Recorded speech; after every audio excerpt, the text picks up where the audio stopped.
Next Tuesday, Prince Edward Island goes to the polls, and it could be a historic night. Polls suggest there is a three-way race for the first time, and the leading party has never formed government in Canada. Louise Martin is host of CBC News Compass. She joins us now from Charlottetown. Hi, Louise. Nice to see you. Nice to see you, too. Take us through this race. Well, this is really exciting here on PEI right now because the polls all indicate this is a three-way race, and that would be the first time in history ever on the island to have a three-way race between two parties. PEI is traditionally blue or red. And now we've got a third party, the Green Party, that's a real contender here. So let's go through who the leaders are for our viewers at home tonight. We're going to start with the Green Party leader, that is Peter Bevan-Baker. Liberal leader, that is the incumbent government here on PEI, that is MacLauchlan. Dennis King, the Progressive Conservative leader on PEI. And Joe Byrne is the leader of the NDP on the island. So there's been a number of polls done, as you can imagine, over the time, and they've all pointed to a strong Green showing in all of this, particularly because of the popularity of the Green Party leader, Peter Bevan-Baker. And his popularity has really galvanized the party. So the big question going into this election is, will that mean seats in the district? So let's take a look at the most recent poll. The most recent one comes from MQO.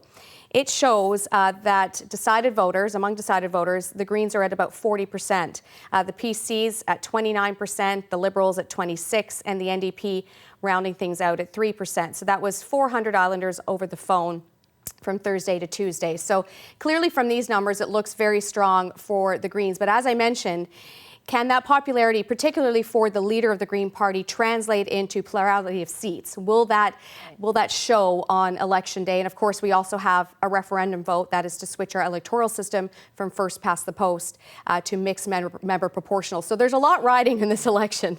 Yeah, certainly why I think a lot of people on the federal scene are watching to see what happens, A, with the Greens and B, with that referendum. Tell us what the big issues for voters are as they head to the polls.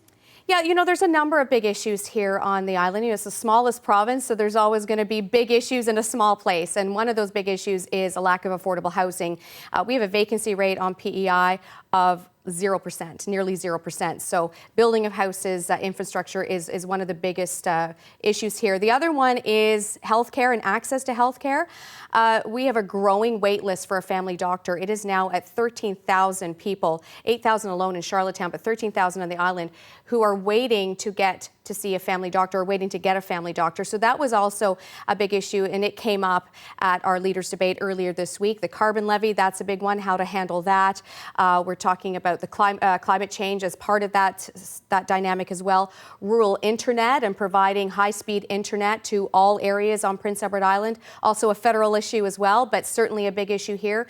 So the leaders' debate, with the analysts that I spoke to after that, no one came out as a clear winner. It seemed that all four leaders really held their own.